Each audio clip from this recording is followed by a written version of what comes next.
Welcome to Bereans at the Gate. This is our video blog for October 15th, 2018. No Kavanaugh today. Are we happy about no Kavanaugh today? Yes. I'm kind of happy about that. There are plenty of things to discuss, though. Before we go on, I want to mention last week we had Jonah Goldberg on campus. You guys came to the reception and to the lecture. And I want to thank WHIO Radio, which is a sponsor for the event. They helped us with advertising. So thanks, WHIO, and all of your listeners. I appreciate it.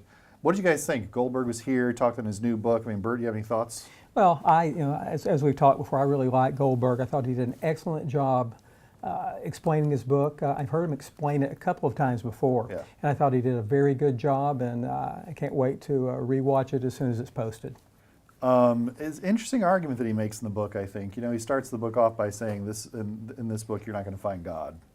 I mean, Bert, how do you process that? I mean, Well, he was trying to make an argument about human nature without referring to where personally, I think he should have referenced, because when I started reading his book, his first chapter for me was a little bit difficult to muddle through. Yeah. Now the rest of the book I liked a lot. Yeah. But he tries to talk about human sin, human nature is really what he calls it, without really referencing, acting like it evolves and just happens. As opposed to, so it's that part I think was a little bit hard for me to work through. Yeah, of course Could have said it more easily than he did. Yeah, he says he's making an argument to people who aren't religious, so he's trying to figure out a way to reach them, even though they don't share maybe his worldview in some ways.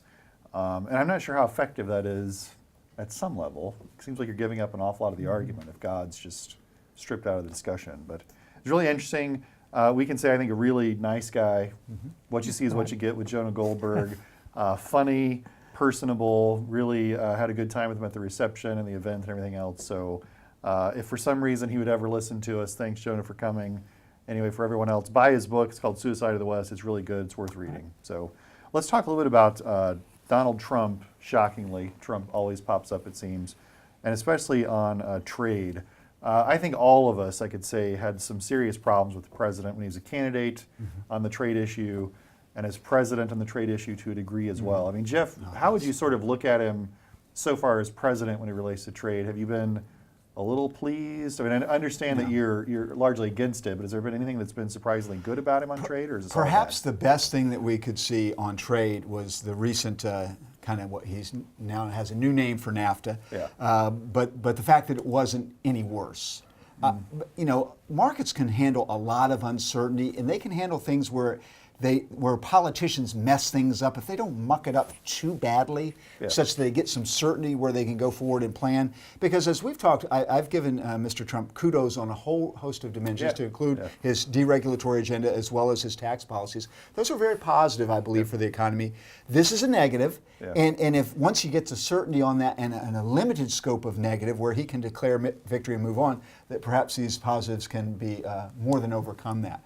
But we see, once again, he favored certain interest groups rather than other interest groups, and it just shows that we've replaced kind of one cronyism for another kind of cronyism, and that's disappointing. It clearly was not in the direction of freer trade. So this is one thing that is important. Some of his supporters said, look, he really is a free trader, and that he's just using this as a negotiating ploy, and when we get the result, you're going to see it's going to be in the direction. Well, the direction was not in favor of more free trade. It wasn't as bad, nearly as bad as it could have been, and so that I'm thankful, but it was not in favor of free trade.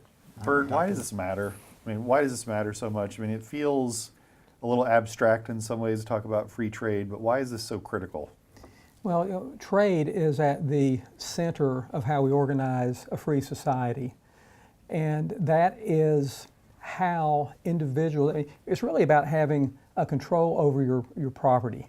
And if we look at this particular deal, so we look at the revised NAFTA, it is probably slightly favorable compared to the previous deal for the United States. It's a little bit better, but just as Professor Heyman said, it's still the same kind of more of a managed sort of arrangement. So what they're doing here is they're specifying in USMCA, the new deal, things such as, for instance, with NAFTA, 62.5% of automobile parts had to be created within that integration region. It's up to 75% now, if I'm remembering that. So Right, in some ways it's favorable when you look at it like that, but it's still manipulating, it's still not giving people complete freedom in their property to do what they want. It may favor the North American trade area a little bit more than it did before, but again, it's still not the right way to go about it. But trade is just central to who we are as human beings. I mean, human beings have traded, as near as we can tell, ever since there have been people. And what the government should do is provide a foundation to facilitate trade and to help us to flourish, because that's one of the ways that we flourish. I mean, Goldberg's book largely talks about, he calls it the miracle. Right. I've heard it called the great enrichment. But since 1700, this incredible uptick in wealth that we've had, in advancement, in improvements in standard of living, is focused around trade. It means, are you treating other people with dignity and respect? Do you give them freedom? So when we're restraining that, we're really cutting at the sinews of Western culture. And so it is important from an ideological standpoint that we consider what's happening with trade. And some of the detail may seem mundane, but at the same time, it does reflect where we're going as a society and a people. Let me add one thing, because I think Bert made an important point, but I want to add another level of depth. That he talked about it being favorable to the North American region. It is very favorable to certain interest groups. But is not favorable to the general population of consumers. So these changes that he makes, it's clear that, and that was the intent. And Mr. Trump has been, that's one thing he's done very, very well, is kind of appealed to his constituency. No question. He's been very faithful to Christian causes. He's arguably been better on Christian issues than George W. Bush, for instance. But likewise, he knows that I won Wisconsin, I won Michigan, I won these kind of Rust Belty areas by appealing to labor. And so it's favorable to the labor unions. But those of us that are going to buy cars in the next 3 or 4 years, we're going to pay a higher price for cars. That's not favorable to the average American. So once again, a special interest group is going to receive favor by these policies, while the general population will suffer harm. So it's not, I wouldn't necessarily call it favorable as a whole, even though it's clearly favorable to some, and that was his intent. Politically good. Politically good for him, that's for sure. So for instance, 40% of the content of an automobile has to be in a wage. The wage has to be above $16 an hour, and that really makes it very difficult for the people in Mexico. So it bolsters unions here, bolsters labor here, but it does, again, it's what I was trying to say, is it throws things off. When the trade agreement, if we could have a utopian free market world, it would pretty much, yes. I mean, it would be, you guys can trade across borders. Just like we have in the United States, like we trade between states, and you would have trade like that between, between sovereign nations. And this kind of a deal, when it specifies how that trade can occur, does exactly what Professor Heyman is saying. Is it pushes up prices, and it causes a misallocation of resources, and causes problems. And we're wealthy enough to absorb it. Why is trade so critical to sort of the conservative mindset? We've always seen these things bundled together.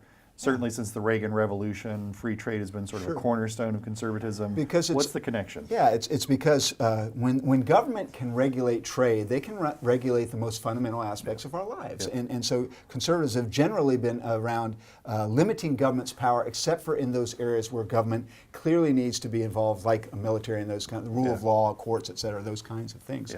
So this is an extension into an area where government is allowed to favor one group at the expense of others, and so generally conservatives have frowned on that.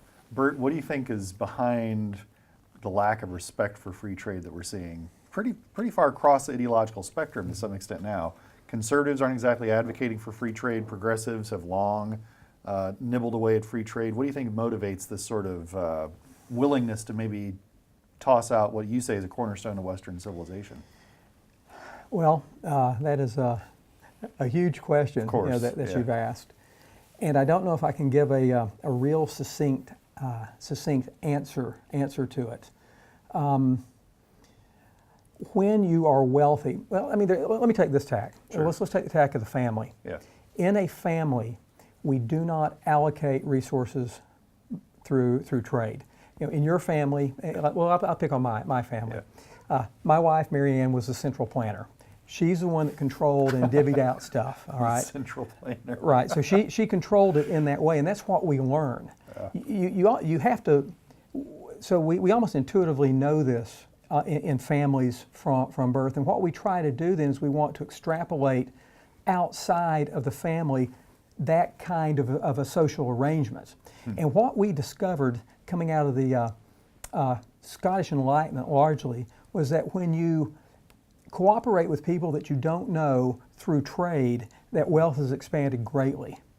And once you get wealthy, though, we as a culture, I think we tend to default back to what we know intuitively rather to what we have to learn and understand rationally. Yeah. You know, people don't come out of the womb understanding comparative advantage and the reason that why we should have trade. Yep. You know, but some of these other issues that we generally associate with socialism are a little bit easier to see, and they're very intuitive. Free markets are counterintuitive.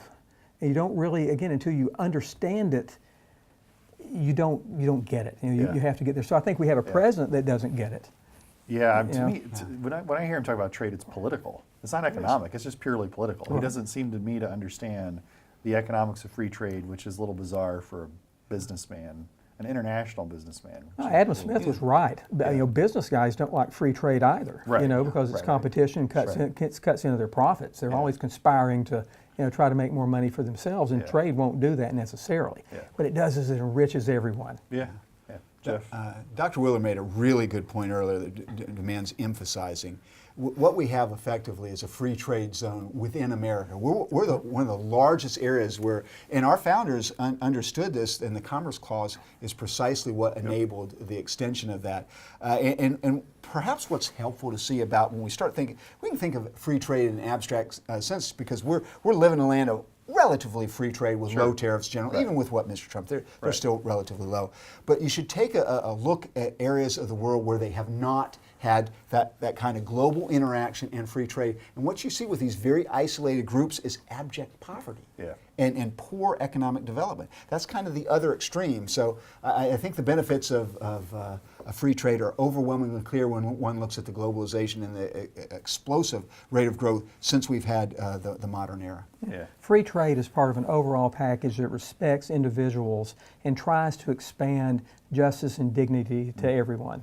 And free trade is part of that. I don't know if trade itself necessarily would have kicked off the wealth expansion that we had, but when you take it as part of a big picture, it's very important. And so when we don't support it as individuals, as a nation, because we are the free trade beacon, and when we back away from it, it may not bode well. So one of the things that we know is that we don't generally engage in war, in martial conflict with people with whom we trade. And if we start not trading around the world, it could prove sticky in the future. Could be a bad omen. Bad omen. All right. Anything else going on we need to talk about, gentlemen? We good? All right, that's good. Thanks for reviewing as always. If you have questions, let us know. Leave them in the comments. We'll try to get to them next week. Thank you.